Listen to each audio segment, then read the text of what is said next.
तो आपने क्या समझा, हॉरिजेंटल डिस्ट्रीब्यूशन ऑफ पावर क्या है? तो लिखा है यहाँ पे such as, one minute, such as the legislative, executive and judiciary, let us call horizontal distribution of power because it's allow different organ of government places at the same level to exercise different power. तो जब भी आपसे पूछे कि horizontal distribution of power क्या है, तो आप यहाँ से उठा के यहाँ तक लिख सकते हैं। क्लियर है? हॉरिजॉन्टल डिस्ट्रीब्यूशन ऑफ पावर आपको क्लियर हुआ अगर एक नंबर में पूछता है। यहाँ हम कहते हैं दूसरा कि such a separation ensure that none of the organ can exercise unlimited power. इसमें श्योर रहता है कि कोई भी आर्गन क्या, कोई भी आर्गन अनलिमिटेड पावर का यूज नहीं कर सकता, क्योंकि हर आर्गन जैसे एक लाइन में होंगे तो हर आर्गन जो है चूंकि सबकी पावर सेम है, इसलिए हर आर्गन एक दूसरे को क्या करता है, चेक करता रहता है। हर आर्गन एक दूसरे को चेक करता रहता है और इसीलिए जो है क्या है कि यहाँ पर सबकी पावर सेम होती है और इसीलिए पावर रिजल्ट क्या होता है, this result is a balance of power among various institution. और इससे क्या होता है कि इसमें इसका रिजल्ट ये होता है कि उनके जो इंस्टीट्यूशन होता है उन तीनों इंस्टीट्यूशन की पावर जो है अनलिमिटेड कोई यूज नहीं कर पाता है। तीनों इंस्टीट्यूशन उस पावर का, कोई भी इंस्टीट्यूशन उस अपने पावर का अनलिमिटेड यूज नहीं कर पाते।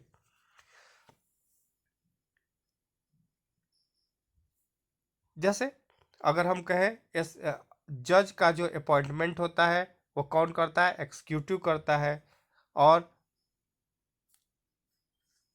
एग्जीक्यूटिव करता है, पर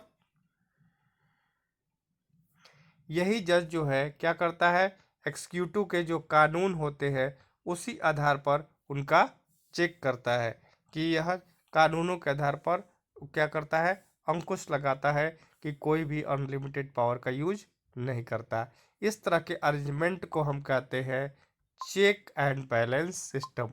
तो कभी कभी पूछ देता है this arrangement is called a system of check and balance. तो अगर चेक एंड बैलेंस पूछे तो आप क्या करेंगे, यहाँ से उठाएंगे ये, यहाँ से each organ check the others, this result is a balance of power among various institutions। Last year को छोड़ देंगे, we studies in a democracy even through minister and government official exercise power, they are responsible to the parliament of state assemblies। Similarly, although judges are appointed by the exercise they can check the functioning of executive or law made by the legislative। this arrangement is called a system of check and balance। तो ये आपका हो गया। इसमें आपने दो questions तैयार कर लिए छोटे छोटे। पहला क्या, हॉरिजॉन्टल डिस्ट्रीब्यूशन ऑफ पावर। पहला क्या तैयार किया आपने, पहला तैयार किया कौन सा, हॉरिजॉन्टल डिस्ट्रीब्यूशन ऑफ पावर, ये तैयार कर लिया। और दूसरा चेक एंड बैलेंस सिस्टम। तो दो चीज़ें पूछी जाएगी, what is the horizontal system, what is the system of check and balance. तो इन दोनों के आंसर आप आई होप कि आप लिख लेंगे।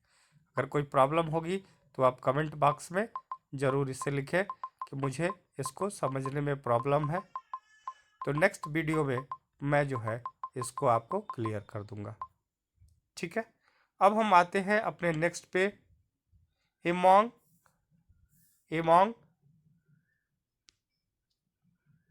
Government and different level. Among government and different level क्या है heading, among government and different level. वहाँ क्या था, आर्गन था, यहाँ क्या है, लेवल है।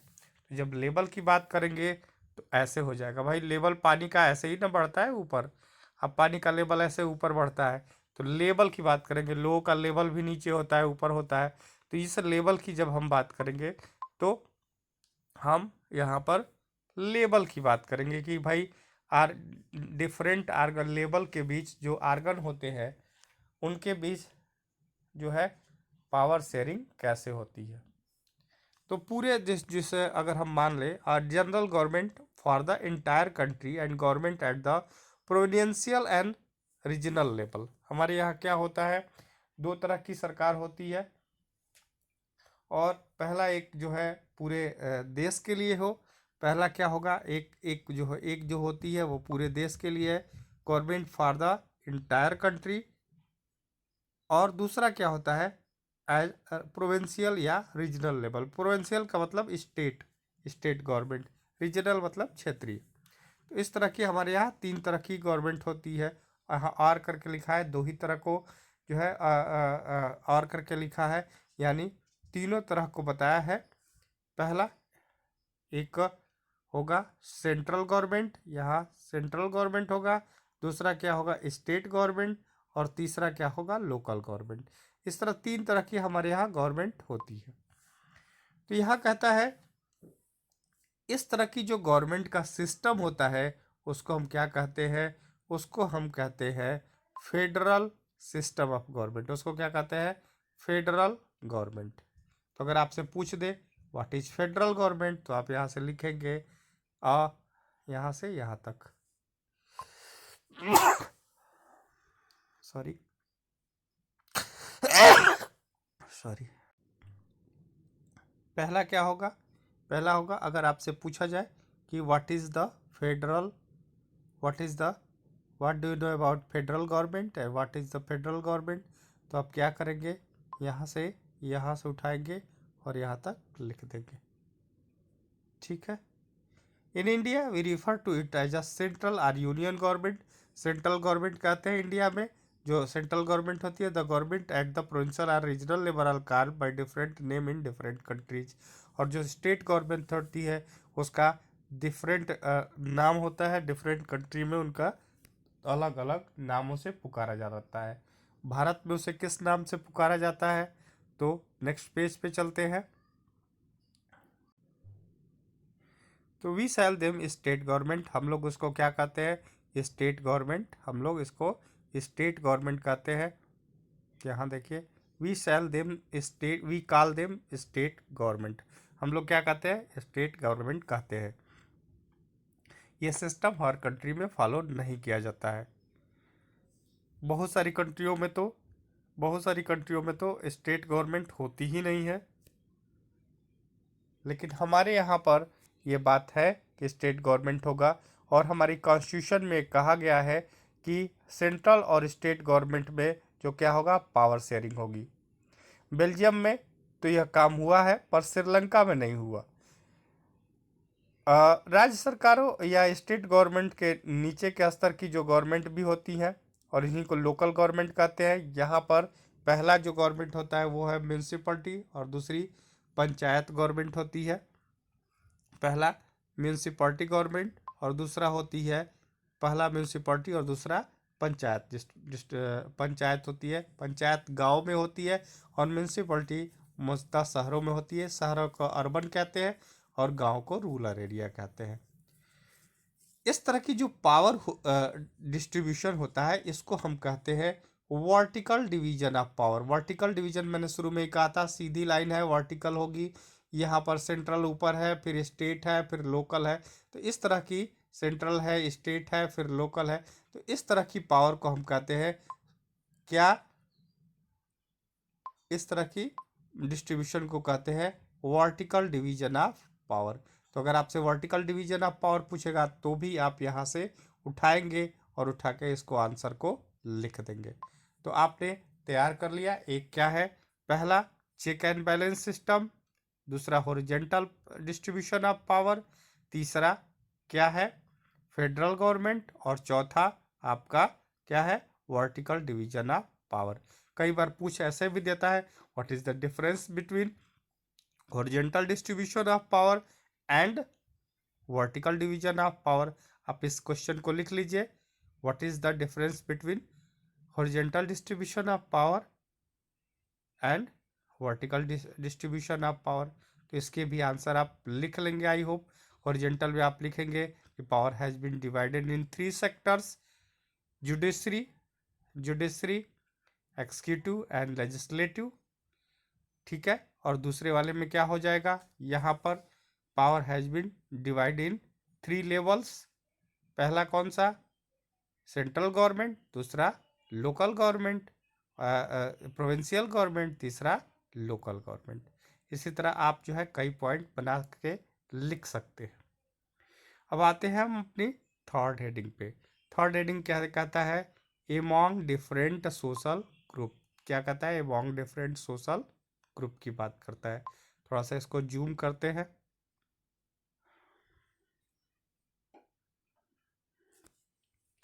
तो गवर्नमेंट जो पावर शेयरिंग होती है वह जो है विभिन्न ग्रुपों के बेस पे भी होती है, जैसे कि लैंग्वेज ग्रुप, रिलीजियस ग्रुप के बीच भी हो सकता है।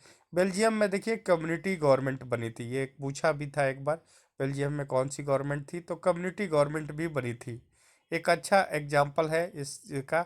कुछ देशों में जो है कॉन्स्टिट्यूशन और लॉ का प्रावधान है कि सामाजिक रूप से, सोशली रूप से जो कमज़ोर है, जैसे कि वीमेन है, उनको उनको भी जो है क्या है, एडमिनिस्ट्रेशन में या लेजिस्लेचर में उनको भी पार्टिसिपेशन दी जाए। पिछले साल हमने जो है देश में बहुत सारे प्रचलित जो है उनकी बात की थी, रिजर्व कॉन्स्टिट्यूंसी की बात की थी, जहां पर जो है सीटें रिजर्व होती है किसी एक सोशल ग्रुप के लिए। तो इस तरह से हमारे देश में जो है क्या होता है, बंटवारा होता है, किसका, पावर का बंटवारा वेरियस सोशल ग्रुपों में भी होता है।